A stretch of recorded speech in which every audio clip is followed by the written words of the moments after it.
மலை மீது அந்த காலகட்டத்தில் வேலை மட்டும் வழிபட்ட மக்கள் சறுக்கு பாதையில் கையை ஊண்டி ஏறி வந்து மக்கள் வழிபட்ட தலம்.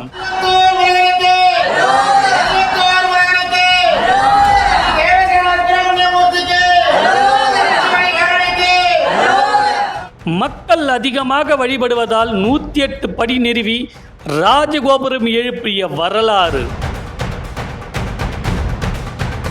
அந்த காலத்தில் அதிர்ச்சியில் 8 வயது குழந்தைக்கு பேச்சு நின்று போனது.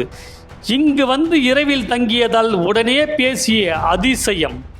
ஒரு பையன் 3வது படிக்கிறான், 8 வயசு பையன்.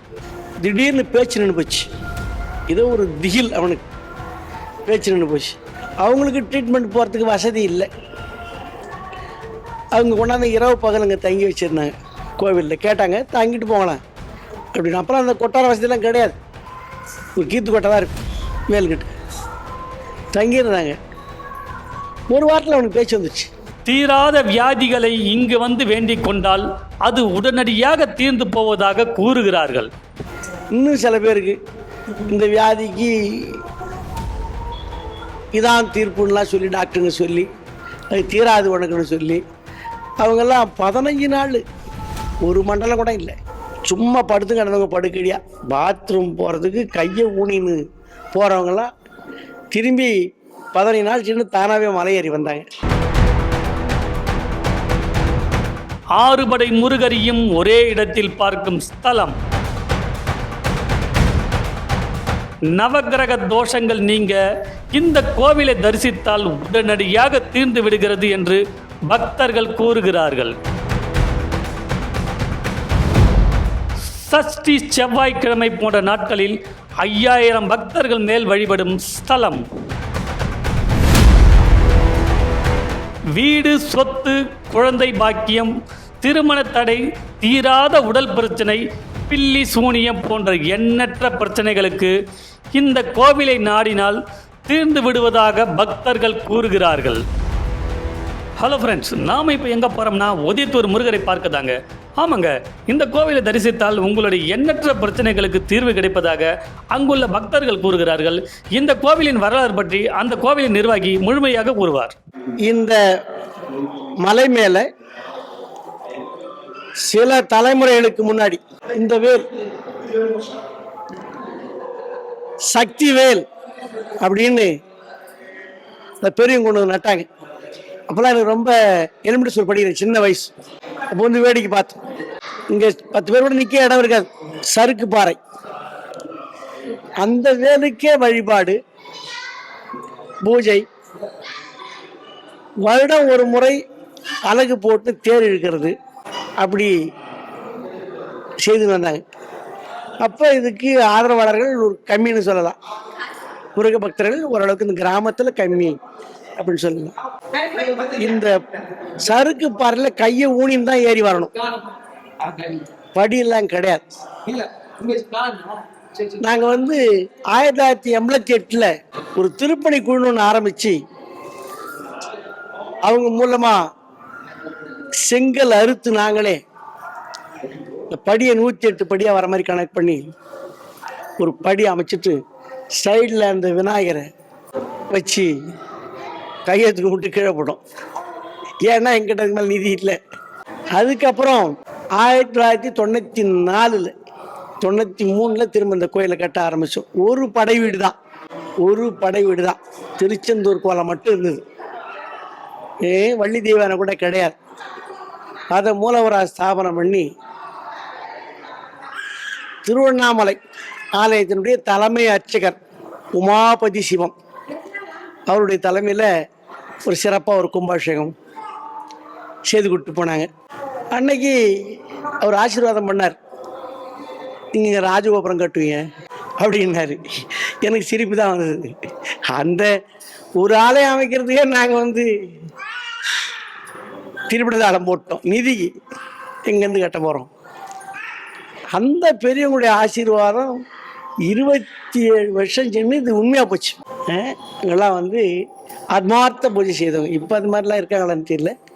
அதனால் இந்த இடையில் இந்த ஒரு ஆலயம் இருக்கிற போதே நிறைய பக்தர்கள் இங்கே வந்து பிரார்த்தனை பண்ணி அவங்களுடைய வேண்டுதல்கள் நிறைவேற பெற்று மகிழ்ச்சியாக திரும்பிக்கிறாங்க.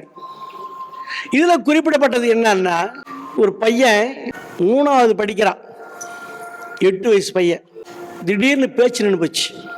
ஏதோ ஒரு திகில், அவனுக்கு பேச்சு நின்று போச்சு. அவங்களுக்கு ட்ரீட்மெண்ட் போகிறதுக்கு வசதி இல்லை. அவங்க கொண்டாந்து இரவு பகல் அங்கே தங்கி வச்சுருந்தாங்க கோவிலில். கேட்டாங்க தங்கிட்டு போகலாம் அப்படின்னு. அப்புறம் அந்த கொட்டார வசதியெல்லாம் கிடையாது, ஒரு கீத்து கொட்டை தான் இருக்கும் மேல்கிட்ட. தங்கியிருந்தாங்க. ஒரு வாரத்தில் அவனுக்கு பேச்சு வந்துச்சு. இன்னும் சில பேருக்கு இந்த வியாதிக்கு இதான் தீர்ப்புன்னெலாம் சொல்லி டாக்டருங்க சொல்லி அது தீராது உனக்குன்னு சொல்லி அவங்கெல்லாம் 15 நாள் ஒரு மண்டலம் கூட இல்லை, சும்மா படுத்து கிடந்தவங்க படுக்கடியா. பாத்ரூம் போகிறதுக்கு கையை ஊனின்னு போகிறவங்கெல்லாம் திரும்பி 15 நாள் சின்ன தானாகவே மலையேறி வந்தாங்க. இதெல்லாம் நிறைய இது மாதிரி நிறைய சம்பவங்களை சொல்லினே போகலாம். நிறைய வேண்டுதல், எனக்கு உத்தியோகம் வேண்டும் போடுவாங்க. வேண்டின்னு போனவங்க மிலிட்ரிக்கு போயிட்டாங்க, வேண்டின்னு போனவங்க போலீஸுக்கு போயிட்டாங்க. அப்படி ஸ்டெப்பாக இந்த ஆலயம் வளர்ச்சி அடைஞ்சி இப்போ இந்த 6 படை வீடும் இங்கே வைக்கணும்னு அந்த திருப்பணி குழு மூலிமா செட் பண்ணி இப்போ இந்த 6 படை வீடு இப்போ நீங்கள் பார்க்குறீங்க, இதை அமைச்சிருக்கிறோம். இப்போ இன்னும் ஜோராக நிறைய பேருக்கு வேண்டுதல் நிறைவேறின்னு இருக்குது. இந்த நவக்கிரகம் இங்கே ஒரு பிரத்யேக அமைப்பு. தங்களுடைய துணைவியாரோட தனித்தனி மேடையில் அருளாட்சி வழங்குறாங்க.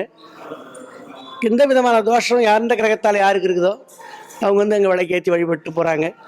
அவங்க அந்த பிரச்சனை முடிஞ்சு சந்தோஷமாக வந்து எங்கிட்ட சொல்கிறாங்க. இப்போ இன்னைக்கு இந்த செவ்வாய்க்கிழமை, இந்த சஷ்டி மாதத்தில் 4 செவ்வாய்க்கிழமை, கிருத்திகை, இதெல்லாம் கிட்டத்தட்ட குறைஞ்சது ஒரு நாளைக்கு 5000 பேர். இந்த 5 நாள் கிருத்திகை, 4 செவ்வாய்க்கிழமை, சஷ்டி 2, அப்போ 1000 பேருக்கு குறையாது. 5000 பேர் கூட செவ்வாய்க்கிழமை தான் அதிகம். சிறப்பாக ஜனங்க வந்து சந்தோஷமாக போய்கிறாரு. அதுக்கு தகுந்த மாதிரி எங்கள் அர்ச்சகர் ரொம்ப பக்தர்களை பரிவோட கேட்டு உங்களுக்கு என்ன குறை அப்படின்னு கேட்டு முருக தீர்த்துறாரு அப்படின்னு சொல்லி சொல்கிறாரு. அவர் வாக்கு பலிக்குது அப்படின்னு நிறைய பேருக்கு சொல்லி நாங்கள் காதில் வாங்கியிருக்கிறோம். மற்றபடி இந்த ஆலயம் இப்போ நீங்கள் பார்த்து தான் இருக்கிறீங்க. இப்போதைக்கு நவகிரகத்துக்கு மேற்கு பகுதியில், அதாவது நவகிரகங்களுக்கு தான் ஈஸ்வரன் இருக்கணும், அதுக்காக அப்படி சில பேர் சொன்னாங்க. அதனால் இப்போ ஒரு பெரிய சிவலிங்கம் அமைக்கிறதுக்காக வேண்டி ஐங்கோணத்தில் ஒரு பீடம் அமைச்சிருக்கிறோம். அந்த பீடத்து மேலே ஒரு 20 அடி உயரத்தில் ஒரு ஸ்பெஷலாக ஒரு லிங்கம் அமைய இருக்குது. விரைவில் அவரும் வந்து பக்தர்களுக்கு தரிசனம் கொடுப்பாருன்னு நம்பிக்கையோடு இருக்கிறோம். 1988 படி அமைச்ச 108 படி. முதல்ல ஏறி வரவங்க ஃப்ரீயாக வர மாதிரி, வழி கிடையாது, சறுக்கு பாரில் கையை ஊனி தான் ஏறி வரணும். அந்த நிலையை மாற்றுறதுக்காக இப்போ இருக்கிற படியை அமைச்சோம். அதுக்கப்புறம் கொஞ்சம் கேப்பு, அதுக்கு நிதி போதலை. அதனால் நிதி இல்லாதால் தான் குறுக்கு தடை. அப்புறம் 93 ஆரம்பித்து 94 தான் ஒரு கர்ப்பகிரகம், ஒரே ஒரு படை வீட்டுக்கு ஒரு கர்ப்பகிரகம் அமைச்சு அதுக்கு விமானம் கட்டி தான் அந்த திருவண்ணாமலை உமாபதி சிவம் அவர்கள் தலைமையில் ஒரு கும்பாபிஷேகம் பண்ணணும்னு சொல்கிறேன். அது 1994. அப்புறம் ஒரு படை வீடியோ தான் ரொம்ப நாள் இருந்தது. அப்புறம் இப்போ 2000 திரும்ப ஆரம்பிச்சு தான் அந்த 2 வருஷம் வளர்ச்சி தான். 2000 ஆரம்பித்து 2022 கும்பாபிஷேகம். இந்த கோபுரம், இந்த 6 படை வீடு, இந்த நவகிரகம் எல்லாமே ஷார்ட் பீரியடு, 22 மாதங்கள்னு சுருக்கமாக சொன்னேன். தன்னிகரற்ற பிரார்த்தனை ஸ்தலம்னு பக்தர்கள் நிரூபிச்சுங்கிறாங்க.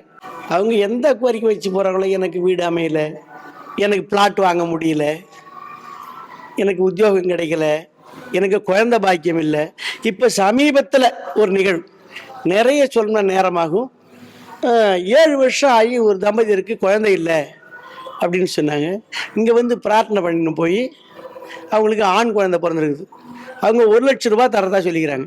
ஆச்சு. இப்போ இந்த திருவிழாவுக்குள்ளே இந்த பங்குனி கிருத்திகை எங்கள் உற்சவம், வேல் போடுற திருவிழா, அதுக்குள்ளே வந்து கொடுத்துட்றேன் அப்படின்னு சொல்லி போயிடறாங்க. இதெல்லாம் கேட்கும்போது முருகருடைய ஒரு திருவிழா நமக்கு புரியுது இல்லைங்களா? இந்த 6 படையும் ஏன் இந்த ஒரு இடத்துல கொண்டு வந்து வச்சோம் அப்படின்னு சொன்னால், ஒவ்வொரு படை வீட்டுக்கும் ஒரு சிறப்பு. இது அங்கங்கே தேடி போனோம்னா பக்தர்கள் எல்லாரும் தேடி போயிட முடியாது. அந்த வசதி வாய்ப்பு உள்ளவங்க அவங்க தான் அந்த டூரிஸ்ட்டாக போட்டு ஒரு 6 படை வீடு சுற்றுலா போக முடியும். இதில் எல்லாரும் பயனடையணுன்ற இடத்துல தான் அங்கங்கே தீர்த்தமும் அந்த ஸ்தலத்தினுடைய மண்ணையும் கொண்டு வந்துச்சு அந்த மூலவர் மாதிரியே இங்கே பிரதிஷ்டை பண்ணிருது. அதுக்கு என்ன காரணம்? இந்த ஒவ்வொரு படை வீட்டுக்குமே ஒரு சிறப்பு.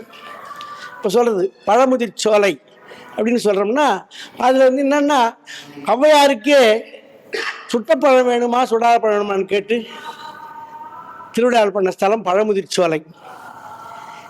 சுவாமிமலை பார்த்தீங்கன்னா தந்தையாருக்கே உபதேசம் பண்ண வேதத்தினுடைய பொருளை உபதேசம் பண்ண ஸ்தலம்.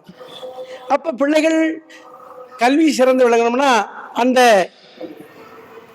சுவாமிமலை முருகப்பட தரிசனம் பண்ணால் அதனுடைய பலன் கிடைக்கும். அந்தாண்டா பார்த்தீங்கன்னா பழனி ஆண்டவர் வீடு, எனக்கு வீடே கட்ட முடியல, நான் வாடகை வீட்டில் தாங்கிறேன், நான் சொந்த வீடு வாங்கினா வாங்க மாட்டேனா, கடைக்கால் போட்டு கட்ட முடியாது நிற்கிது அப்படின்னு சொல்கிறவங்களும் அதை வேண்டி போய் கட்டிட்டு வந்து சொல்கிறாங்க என்கிட்ட. திருச்செந்தூர் சூரசமாரம் நடம் இல்லையா, எதிரிகள் தொல்லை உட்காந்து நிறைய பேர் ப்ரேயர் பண்ணுறாங்க, கண்ணால் பார்க்குறோம். வேண்டிட்டு போகிறாங்க, அப்பா தொல்லை தீர்ந்து பிரச்சனை தீர்ந்தது அப்படின்னு வந்து என்கிட்ட சொல்லிட்டு போகிறாங்க. அதுக்கடுத்து திருப்பரங்குன்றம்.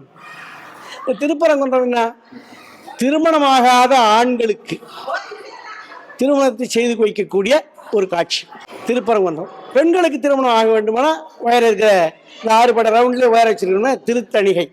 அங்கங்கே அவங்களுக்கு உண்டான அர்ச்சனை பண்ணினா அவங்க பேரை சொல்லி எனக்கு தாவணம்னு சொல்லிட்டு போனாங்கன்னா அப்படியே நடக்குது. சில பேர் இங்கேயே வந்து கல்யாணத்தை பண்ணிக்கிறாங்க. இந்த போதிய இட வசதி இல்லைன்னா கூட இங்கே வந்து எங்களுக்கு இந்த இடம் போதும், இங்கே தான் கல்யாணத்தை பண்ணணும் அப்படின்னு சொல்லி கூட பண்ணிட்டு போகிறாங்க. காவடி எடுக்கிறது, தேரில் சுவாமி திருவிதி விழா அலங்காரத்தில் வர்றது, இது எல்லாமே இந்த கிராமத்தில் பங்குனி கிருத்திகை. மற்ற கலை நிகழ்ச்சிகள் எல்லாமே இந்த பங்குனி கிருத்திகை தான் பெரியவங்க அந்த காலத்தில் வச்சுட்டாங்க. அதை தான் நாங்கள் ஃபாலோ பண்ணி வரோம்.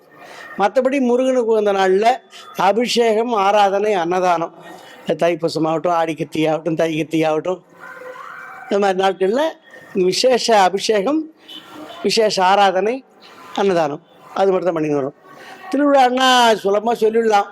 கிராமத்து லெவலில் ஒரு திருவிழா பண்ணால் எத்தனை லட்சக்கணக்கில் ஆகும்னு நினைக்கிறீங்க? அதனால் ஒரு திருவிழா தான் பண்ணிட்டு இருக்கிறோம். நிறைய பேர் சூரசமார விழாவை இங்கே செய்யுங்க, எங்களால் ஆன உதவி நாங்கள் செய்கிறோம் அப்படின்னு கோரிக்கை வச்சுருக்கிறாங்க. அதையும் இந்த முருகருமன் தான் நடத்தி ஆகணும், நடத்திடுவாருன்னு நம்புகிறேன். ஐப்பசி மாதம் திருச்செந்தூர் சூரசமாரம் இல்லைங்களா, அந்த விழாவுங்க கேட்குறாங்க. அவர் நினச்சிட்டாருன்னா அது என்ன சாதாரண விஷயம் தான் அவருக்கு. எங்களுக்கு அது கொஞ்சம் மலையாக பார்க்குறோம், இவ்வளோ செலவாகுமே அப்படின்னு. பொதுவாக நிதி ஆதாரத்தில் தான் அதெல்லாம் பண்ண முடியும்.